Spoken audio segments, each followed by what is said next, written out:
Hey guys, does your car sound like this when you start it?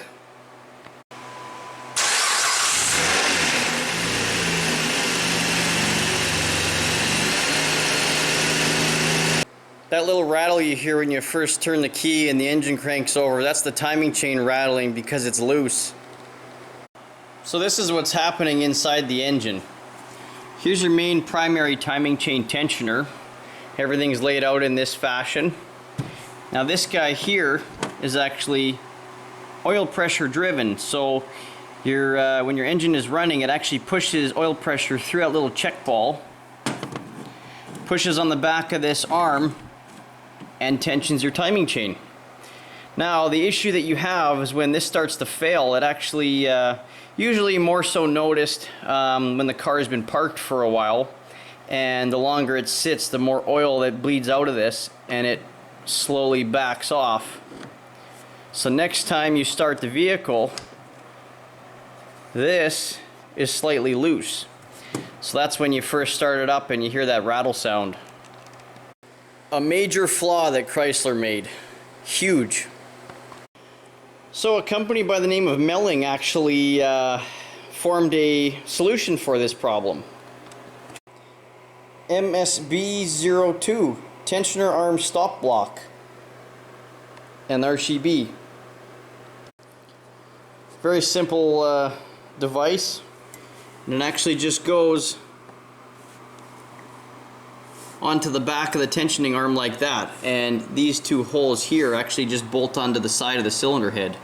So when this guy fails and it backs off, this arm can only go back so far, which actually keeps it in a safe tensioned range so you can't jump time. So we're going to be doing that today on this 2007 Chrysler Sebring. Oh, and since we're in there, well, you know, if any of you guys know and watch my other videos, you know I always replace the water pump. Because this particular Sebring's actually in and around the 160,000 kilometer mark, and probably due for a water pump. It's not leaking yet, but I'm sure it's about to. Genuine Mopar parts. Okay, remove all the top accessories of the motor.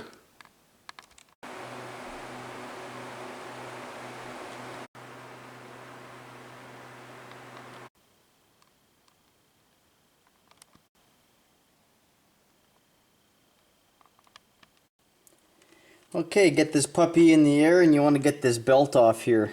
And also you can see this one is quite cracked as well, so we're going to want to replace that. There's also one in the back too that does the power steering pump. We'll have to take that out of the way. Remove the tensioner.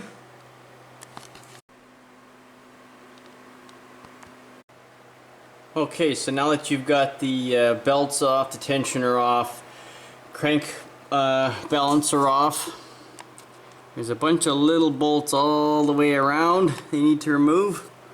This one up top here is a security Torx. You'll also want to remove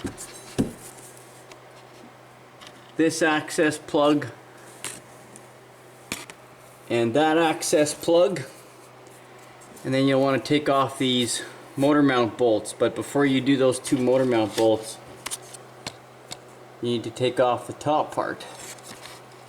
Oh, and also the cam sensor right there as well. Okay, now you got your timing cover off. You'll want to turn this thing to bottom dead center. You'll see there's a marking on the oil pump, and there's a little indentation on the crank pulley. Let's turn that. And now we can start removing all of our timing components.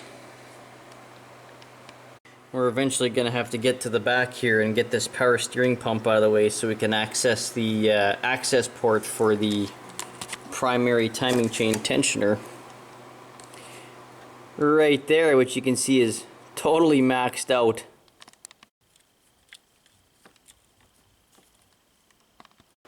Power steering bracket is nice and loose, so I can get access in behind.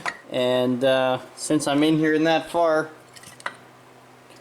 we're changing this guy too, just in case.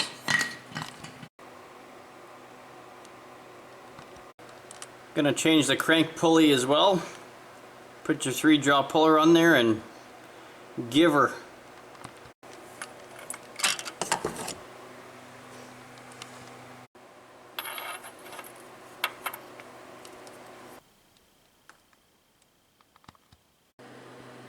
Here's the old tensioner and the new tensioner side by side. One's definitely seen its day.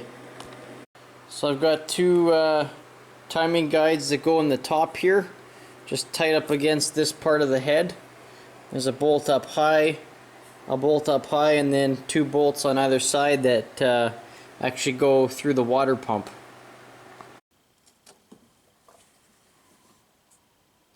There, 2 brand new guides. Time to fish the timing chain in now. Start with the chain on the top here, fish it down like so. I like to use like a screwdriver or pry bar or whatever you got long and skinny that you can use to push the timing chain up from the bottom all the way up to the top, just to a point where you can grab it with your fingers. The timing marks on the right hand bank are the 2 gold plated links. You want to make sure that they line up with the little arrow you see there. Also, there's a little dot on the top where the sprocket is. On the left hand, there's 1 plated link. There's a little dot as well as a hole directly below it. There's a plated link right there. You want to make sure it matches the arrow on the oil pump housing, and that your crankshaft is turned to the position where it meets the little dot. So there's 3 points of reference. Now we can start with the guides. There, guides are installed. Now with your 3/8 ratchet or breaker bar, you want to insert into there, and you want to rotate the cams so you can line up with the sprocket and feed the bolts through on the right cam sprocket first. Then you can match up with the right hand side. Now that you've installed all guides and you've tightened everything, you will have to rotate the engine slightly just to get all the slack that's on the timing chain onto this side. Now we're ready for our timing tensioner.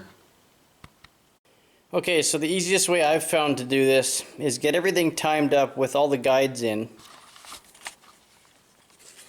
And then you want to remove the primary timing chain tensioner one more time. Then you want to drop your stop block down in there. You want to remove the 2 back head bolts, drop it in there, and we'll get the bolts started, and then we'll put that guide back in.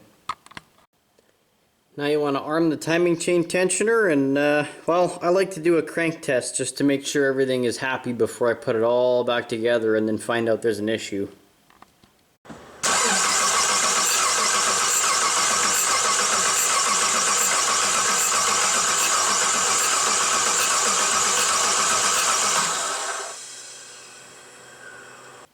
Now just put everything back together in reverse order, and then we'll see if she's fixed. Okay, let's go for our first start. See what kind of noises it makes. It will make a little bit of a rattle at the beginning because it does have to build oil pressure.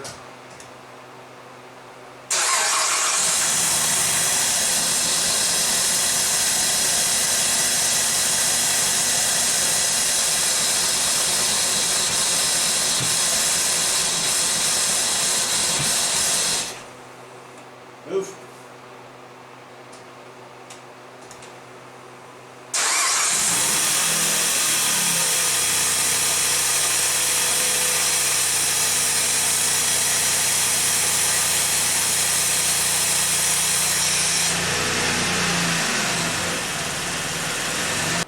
Okay, so I've had it running for a little while. Everything seems to be good. Getting the air out of the cooling system. Everything's running great. I did forget one connector, but you know, that usually happens.